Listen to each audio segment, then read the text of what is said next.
আরজিকর হাসপাতালেরই দুর্নীতির যে অভিযোগ সামনে এসেছিল, ডেপুটি সুপার আক্তার আলী যে দুর্নীতির অভিযোগ সামনে এনেছিলেন, সেই দুর্নীতির তদন্ত এগিয়ে নিয়ে যাওয়ার ইঙ্গিত এবার সিবিআই এর।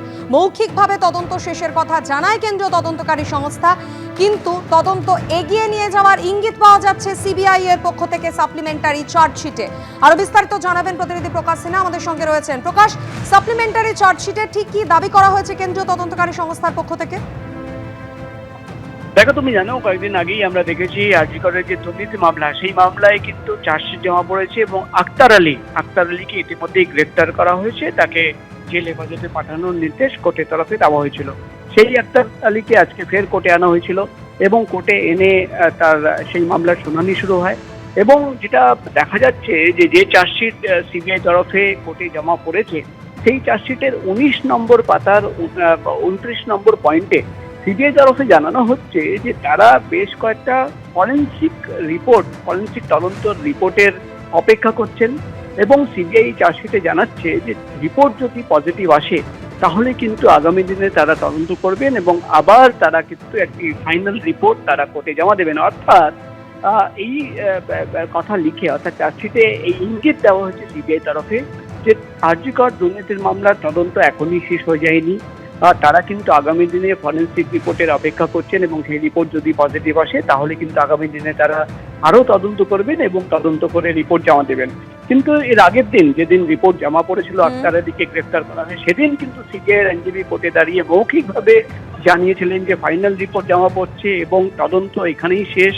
কিন্তু চার্জশিটে অন্য কথা লেখা হচ্ছে। চার্জশিটে কিন্তু যে ইঙ্গিত দেওয়া হচ্ছে যে আরজিকর দুর্নীতির মামলা তদন্ত শেষ হয়ে যায়নি, আগামী দিনে কিন্তু ফরেনসিক রিপোর্ট আসার পর যদি রিপোর্ট পজিটিভ হয় তাহলে কিন্তু তারা তদন্ত এগিয়ে নিয়ে যাবেন এবং সেই তদন্ত রিপোর্ট আগামী দিনে তারা কোর্টে জমা দেবেন। মাধুরী, ধন্যবাদ প্রকাশ। আরজিকর হাসপাতালের প্রাক্তন ডেপুটি সুপার আক্তার আলী, যার বিরুদ্ধে একের পর এক অভিযোগ সামনে আসে, সেই আক্তার আলী আজ ঠিক কি জানিয়েছেন শোনাবো। আমার আগে যে ভার্সন ছিল সেটা আগেও আমি কোর্টের রায় রেসপেক্ট করেছি, সারেন্ডার করেছি, কোর্টের রায় মেনে জেলে গেছি। আজকেও যা রায় বেরোবে আমি তার রেসপেক্ট করব। আমি এই দেশের নাগরিক, মানতে বাধ্য। এবার আমার যা প্রোটেকশন সেটা আমার অ্যাডভোকেট করছে সাইমালটেনিয়াসলি। ভোটের আগে যুবসাথীর মতো প্রকল্প ঘোষণা করেছে রাজ্য সরকার, যেখানে 1 এপ্রিল থেকে বেকার যুবক যুবতীদের অ্যাকাউন্টে ঢুকবে 1,500 টাকা। কিন্তু আবেদনকারীদের একাংশই বলছে ভাতা দিয়ে হয়তো সাময়িক কিছু দেওয়া হবে, চাই স্থায়ী চাকরি। কর্মসংস্থান হোক, এটাই চাইছি। ভাতা দিয়ে সাময়িক চলবে, লং টার্মে তো এটা চলবে না। কেউ চাকরির প্রস্তুতি নিচ্ছেন, কারো টিউশন করে দিন গুজরান হয়, কেউ বা অল্প স্বল্প কিছু আয় করেন, কিন্তু স্থায়ী চাকরি এখনো জোটেনি। কবে জুটবে তারও নিশ্চয়তা নেই। এই অবস্থায় যুবসাথীর 1,500 টাকার জন্য লাইনে অসংখ্য তরুণ তরুণী। অনলাইনেও চলছে ফর্ম ফিল আপ, কিন্তু সবার মুখে একটাই কথা, কয়েকদিন কয়েক মাসের জন্য ভাতা ঠিক আছে, কিন্তু আসলে দরকার স্থায়ী চাকরি। বর্তমানের জন্য বলবো ঠিক আছে, এটা যেহেতু আমরা পড়াশোনা চালিয়ে যাচ্ছি আমরা, কিন্তু এটা সন্তুষ্ট নয় আমরা। এতে আমরা চাইবো যে মাননীয় যাতে আরো আমাদের জন্য কিছু আরো পদ খালি করুন, রিক্রুটমেন্ট যাতে প্রতিনিয়ত হয় বছরে বছরে। নন্দীগ্রামের বাসিন্দা সাইফুদ্দিন খান MA BEd, কিন্তু বেকার। ভাতার লাইনে দাঁড়িয়ে তিনিও চান চাকরি। কর্মসংস্থানের দিশাও কোনো কিছু নেই, তাই বাধ্য হয়েই ভাতা নিতে হচ্ছে। কারণ কর্মসংস্থান হলে তো খুব ভালো হতো। আমরা অপরাধ করেছি বাংলায় জন্মগ্রহণ করে। টালিগঞ্জ বিধানসভা এলাকার বাসিন্দা প্রীতম দত্ত 2018 সালে স্নাতক। সরকারি চাকরির প্রস্তুতি নেওয়ার সঙ্গে টিউশন পড়ান। তার মুখেও সেই স্থায়ী চাকরির কথা।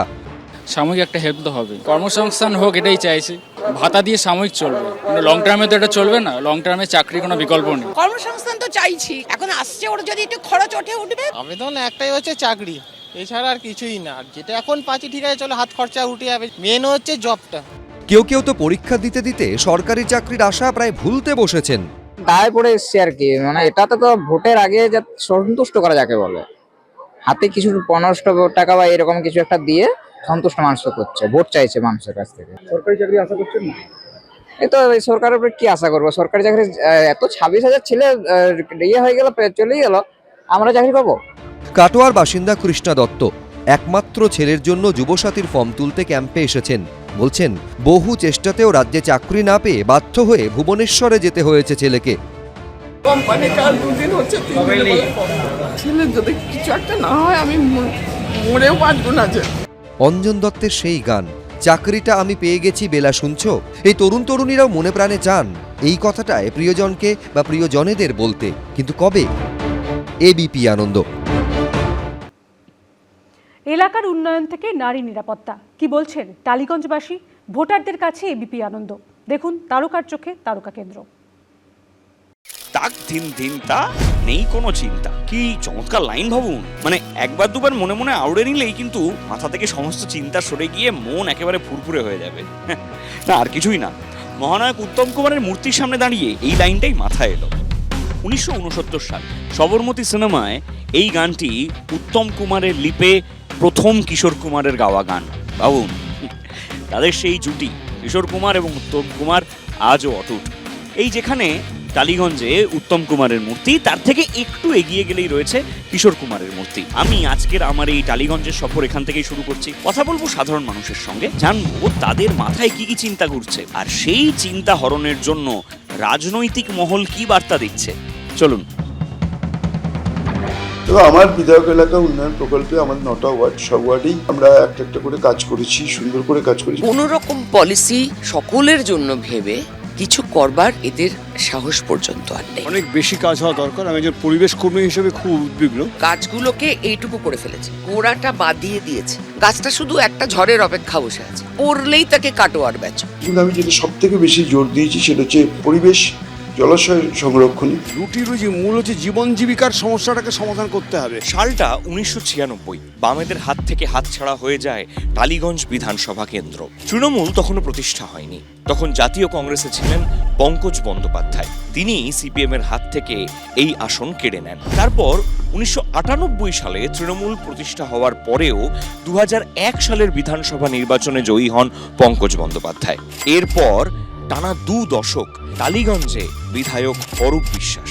2006, 2011, 2016, 2021 পরপর 4 বার তিনি জয়ী হন। আগের তুলনায় আমরা অনেক সুবিধা পেয়েছি এবং অনেক ভালো আছে। মেয়েরা নিরাপত্তাহীনতাই আছে, আপাতত কিছু চেঞ্জ করার মতো কিছু নেই, সবই ভালো আছে, ঠিকই আছে। আমরা এরকম লোককে সবসময়ের জন্যই অ্যাকসেপ্ট করি। পুকুর বোঝা থেকে শুরু করে আর বেআইনি নির্মাণ টালিগঞ্জের দিকে দিকে চলছে। এই অঞ্চলে এইসব নিয়ে তো মন্ত্রী মশাই আবার থাকেন, সিনেমার মন্ত্রী হলে বেটার হতো আর কি। মানুষ আমাকে আশীর্বাদ করেছিলেন, সমর্থন করেছিলেন। স্বাস্থ্য শিক্ষা সার্বিকভাবে উন্নয়ন না করলে মানুষ বাঁচবে না। শৌচাগার দেখেছি 2-1টা করেছে, কিন্তু ওই চটকদারি রাজনীতির জন্য যেটুকু হয়। 5 কিলোমিটার মধ্যে এখানে তো কোনো সরকারি হাসপাতাল নেই।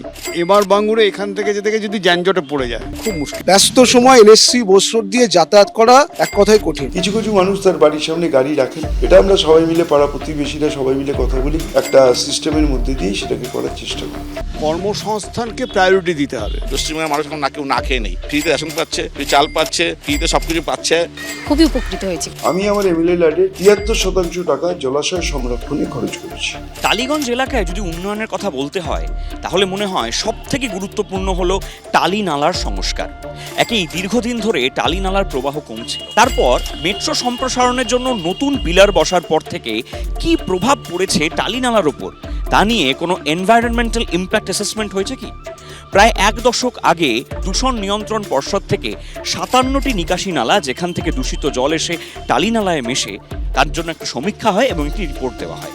সেখানে দেখা যাচ্ছে রোজ প্রায় 38 কোটি 2 লক্ষ লিটার দূষিত জল এই টালিনালা থেকে গিয়ে মেশে গঙ্গায়। যে বজ্রটা গঙ্গায় গিয়ে পড়ছে সেটা যদি আরেকটু শোধন করার চিন্তাভাবনা বর্তমান সরকার নিত, তাহলে দূষিতটা কম হতো। কলকাতা কর্পোরেশন ইতিমধ্যে অনেকগুলো স্কিম নিয়েছেন।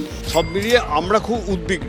আরবান ডেভেলপমেন্টে টাকা পাওয়া সত্ত্বেও আমরা এখানকার মানুষদেরকে সুস্থভাবে বাঁচবার উপায়ই করে দিচ্ছি না। মেট্রো রেলের কাজটা ঠিক প্ল্যান্ড ওয়েতে হয়নি, যে কারণে টালিনালাটা আটকে গেছে। বিগত 15-16 বছরের বেশি সময় ধরে টালিনালার কোনো সংস্কার দেখছি না। অনেকটাই পরিষ্কার হয়েছে, জলটা এখনো পরিষ্কার হয়নি, তার জন্য এসটিপি প্ল্যান্টের ব্যবস্থা হচ্ছে। কলকাতা পুরসভা অত্যন্ত দ্রুততার সঙ্গে সেই কাজগুলো করছে। ওই নালাটার আপনি দুর্গন্ধে দাঁড়াতে পারবেন? মেট্রো স্টেশনের জায়গাটা এটা হওয়ার কথা ছিল না, আমরা অন্যভাবে মেট্রো স্টেশন দেখতে চেয়েছিলাম।